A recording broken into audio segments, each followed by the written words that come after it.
তো তুমি কীভাবে এটিএম আজহারুল ইসলাম সাহেবকে চিনো? কারণ তিনি রংপুর কারমাইকেল কলেজে ছাত্র সংঘের সঙ্গে জড়িত ছিলেন, এই জন্য আমি তাকে চিনি। তো তাকে আমরা প্রশ্ন করলাম যে তাহলে তো তুমি রাজনীতিক সচেতন, কে কোন ছাত্র সংগঠনের সঙ্গে যুক্ত থাকে তা তুমি জানো? সিরিয়াস জানি। তো বলো তো ওই সময়ে ছাত্রলীগের সভাপতি কে ছিল? বলতে পারে না। রংপুর কারমাইকেল কলেজের প্রিন্সিপাল কে ছিল? বলতে পারে না। ঝাড়ুয়ার বিল নামে এক জায়গায় 1200 লোককে হত্যা করা হয়েছে। সাক্ষী এসে বলছেন যে 6.5 কিলোমিটার দূর থেকে তিনি খুব সঠিকভাবে আইডেন্টিফাই করতে পেরেছেন যে এটিএম আজহারুল ইসলাম ওয়াজ দিয়ে অ্যামাংস্ট আদার মিলিটারি পিপল। কোর্টে হাসাহাসি হয়েছে এগুলো। আপনি একটা লোক খুঁজে পাবেন আজকে যাদেরকে আপনি যুদ্ধাপরাধের অভিযোগ দিচ্ছেন 1974-এ এনি ট্রাইব্যুনালে তাদের কাউকে ধরে কারো বিরুদ্ধে মামলা দায়ের করা হয়েছে? ট্রাইব্যুনালে প্রায় লক্ষাধিক মানুষকে আসামি করা হয়েছিল, তার মধ্যে একজনও তো জামাত নেতৃবৃন্দ যাদেরকে ফাঁসি দেওয়া হয়েছে, no one even Golam Azam ছিলেন না? হি ওয়াজ ইন ডিফারেন্ট ক্যাটাগরি। কারণ তিনি তো তখন একজন পলিটিক্যাল পার্টির বড় নেতা ছিলেন। কিন্তু তারপরে যাদেরকে বলা হচ্ছে এরা তো সব ছাত্র ছিল। এই যে দেখুন এটিএম আজহারুল ইসলাম সাহেব, যিনি কয়েকদিন আগে খালাস পেলেন, তিনি 18 বছর বয়সের যুবক ছিলেন। তো 18 বছর বয়সের যুবক রংপুর কারমাইকেল কলেজে পড়তেন। তাকে আপনি বর্তমানে এটিএম আজহারুল ইসলাম সাহেব কি তিনি বড় নেতা এইটা ধরে আপনি দিয়ে দিলেন সাজা। কিন্তু আসলে at the time of occurrence না দেখবেন কি ছিল। 5 আগস্টে মিলিটারি অফিসার বলি, পুলিশ অফিসার বলি আর পলিটিক্যাল নেতৃত্ব বলি, কে কী করেছে এটা আপনি দেখবেন। কিন্তু আজ থেকে 20 বছর পরে যদি বিচার করেন তাহলে সেই 5 আগস্টের একজন ছেলে তো বড় হয়ে যাবে, সে তো মধ্যবয়সী হয়ে যাবে, সে তো বার্ধক্যে ভুগবে। আপনি সেই দিন যদি সে বড় মানুষ হয় সেই দিন তো তার ওই পজিশনের তো বিচার হবে না, বিচার তো হবে সে 5 আগস্টে সে যদি ছাত্র থেকে থাকে ছাত্রের বিচার হবে, সে যদি পুলিশ অফিসার থেকে থাকে পুলিশ অফিসারের বিচার হবে। 1971-এ ATM Azharul Islam was an 18-year-old boy, intermediate, তার মানে তো adult, 18-year-old boy, intermediate first ইয়ারে পড়েন। এই ব্যক্তিকে আপনি যখন 2010 সালে এসে বিচার করছেন তখন তিনি জামাত ইসলামীর বিরাট বড় নেতা। এটা ভুলে যাওয়া হচ্ছে যে তিনি তখন বোধহয় ছাত্র সংঘে ছিলেন, ইসলামী ছাত্র সংঘে। ছাত্র সংঘে করা তো কোনো অসুবিধার কিছু নেই। আচ্ছা, এটিএম আজহারের যেহেতু মামলার প্রসঙ্গ চলেই আসলো, আপনি বলছিলেন যে এ রায়ের মাধ্যমে আমরা মনে করি সত্য জয়ী হয়েছে এবং মিথ্যা পরাজিত হয়েছে। মানে সত্যটা আসলে কি বা মিথ্যাটাই বা কি, এটাই বুঝতে চাচ্ছিলাম। যে আদালতে কি সত্যটা কি এটাই যে আদালতে এত বছর পরে তথ্য উপাত্ত বিবেচনা করে সাক্ষী সবুত হাজির করে সন্দেহাতীতভাবে প্রমাণ করা যায়নি, নাকি সত্যটা এটাই যে তিনি আসলে যুদ্ধাপরাধী ছিলেন না এবং সেক্ষেত্রে মিথ্যা হয়ে যায় যে পাকিস্তানের যত ফ্যাক্টস অ্যান্ড ডকুমেন্টস আছে সেখানে তিনি যে বাংলাদেশের বিরুদ্ধে অবস্থান নিয়েছিলেন সেটি মিথ্যা, তার বিরুদ্ধে রংপুরে অত্যাচার নির্যাতন এবং সাধারণ মানুষকে যে খুনের অভিযোগগুলো ছিল সেগুলো মিথ্যা, এবং সেখানে তিনি আলবদর বাহিনীর নাকি শাখারও কমান্ডার ছিলেন, আমি জানি না, আপনি বলতে পারবেন ভালো, সেটিও মিথ্যা। দেখুন এই সত্য মিথ্যা বিবেচনা করবেন কিসের ভিত্তিতে? একটা ইয়ার্ডস্টিক লাগবে, জিজ্ঞাসা করছি যে হ্যাঁ এই ইয়ার্ডস্টিকটা আমি বলছি আপনাকে। ইয়ার্ডস্টিক হলো এই ব্যক্তির বিরুদ্ধে 4টা অভিযোগ আনা হয়েছিল।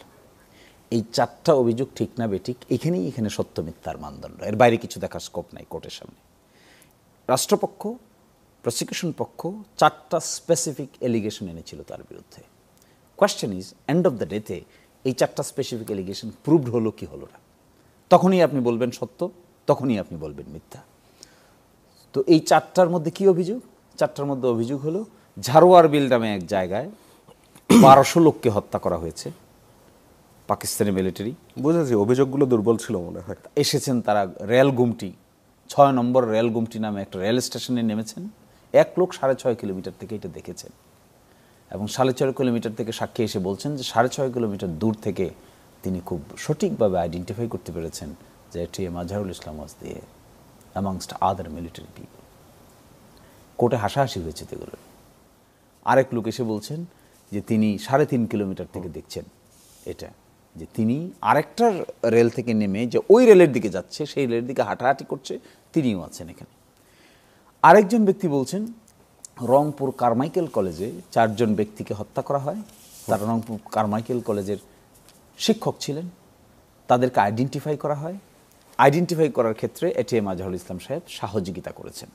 হত্যা করেছেন তিনি এটা বলছেন না, হত্যা যারা করেছেন তাদেরকে সহযোগিতা করেছেন। সাক্ষী এসছেন 2 ব্যক্তি গুরুত্বপূর্ণ, PW9 and PW10, শোভাকর একজন, আরেকজন পাচক। পাচক যিনি, তিনি বলছেন আমি রংপুর কারমাইকেল কলেজের একজন শিক্ষকের বাসায় রান্না করি। তো তুমি কিভাবে এটিএম আজহারুল ইসলাম সাহেবকে চিনো? কারণ তিনি রংপুর কারমাইকেল কলেজে ছাত্র সংঘের সঙ্গে জড়িত ছিলেন, এই জন্য আমি তাকে চিনি। তো তাকে আমরা প্রশ্ন করলাম যে তাহলে তো তুমি রাজনীতিক সচেতন, কে কোন ছাত্র সংগঠনের সঙ্গে যুক্ত থাকে তা তো তুমি জানো। সিরিয়াস জানি। তো বলো তো ওই সময়ে ছাত্রলীগের সভাপতি কে ছিল? বলতে পারে না। রংপুর কারমাইকেল কলেজের প্রিন্সিপাল কে ছিল? বলতে পারে না। রংপুর কারমাইকেল কলেজের অমুক ডিপার্টমেন্টের শিক্ষক কে ছিল? বলতে পারে না। ছাত্র ইউনিয়নের সভাপতি কে ছিল? বলতে পারে না।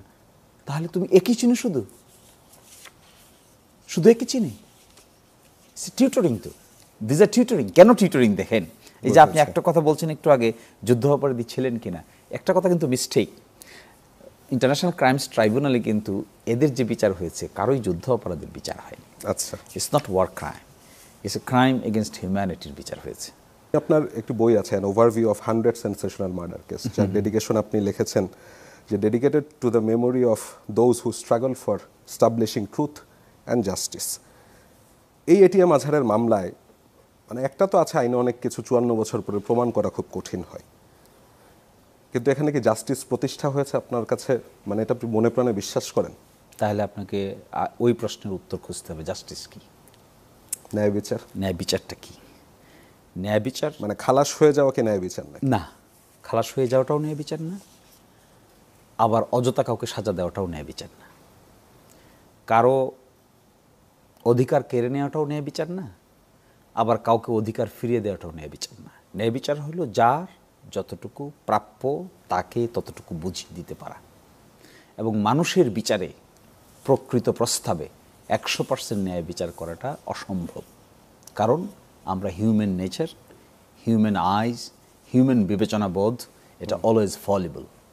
আচ্ছা, সুপ্রিম কোর্ট হয়, হাইকোর্ট হয়, নিম্ন আদালত হয়, তারপরেও এররের পরিমাণ থেকেই যায়।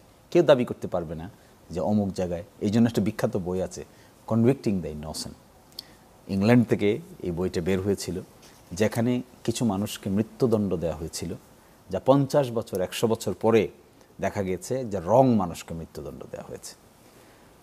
কারণ মানুষের বিচার দিয়েছে, কিন্তু সুপ্রিম কোর্টের আদেশ অনুযায়ী মৃত্যুদণ্ড কার্যকর করা হয়েছিল। সেই জন্য একটা ইংরেজিতে কথা আছে, supreme court is not supreme, that is infallible. Supreme court is supreme, but there is no court after that. Supreme court এই কারণে সুপ্রিম না যে এটা কোনো ভুল করে না, সুপ্রিম কোর্ট এই কারণে সুপ্রিম কারণ এরপরে আর কোনো কোর্ট নেই, এই জন্য এটার নাম সুপ্রিম কোর্ট। তাহলে এই কথা বলা ঠিক হবে না যে কাউকে ছেড়ে দেওয়াটা ন্যায় বিচার, এই কথাও বলা ঠিক হবে না কাউকে ফাঁসি দেওয়াটাই ন্যায় বিচার। এই কথা বলা ঠিক হবে যাকে যে পাত্রে রাখা উচিত তাকে সেই পাত্রে রাখতে পারার চেষ্টাটার নামই ন্যায় বিচার। এখন ওনার প্রতি ন্যায় বিচার করা হয়েছে কি হয় নাই, আমরা আপনারা বিচার করব কিভাবে? এভিডেন্সের বাইরে কি করে যাব?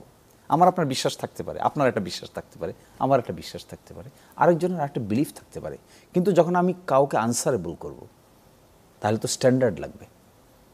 কাউকে যখন প্রশ্ন করব, বিচারের মুখোমুখি করব, ডিফিকাল্টিতে ফেলবো, তাকে আনসার দিতে বলবো, তখন তো এলিগেশন আনতে হবে। এলিগেশন যখন আমি আনবো তখন তো এই কথা বলা যাবে না যে আপনাকে এলিগেশন আনছি সিম্পলিসেটার এলিগেশন, অর্থাৎ ধরো মারো কাটো খাও, এটার নাম তো ক্রস ফায়ার, ওটার নাম তো এক্সট্রা জুডিশিয়াল কিলিং। এখন এই প্রসেসের মধ্য দিয়ে ন্যায় বিচারের এই পার্টে আমি মনে করি তিনি মনে করছেন তিনি ন্যায় বিচার পেয়েছেন। হ্যাঁ, একই ঘটনায় এক ব্যক্তি দাবি করে ন্যায় বিচার পেয়েছি, আরেক ব্যক্তি বলে যেন ন্যায় বিচার পাইনি, আমি ভিকটিম হয়েছি।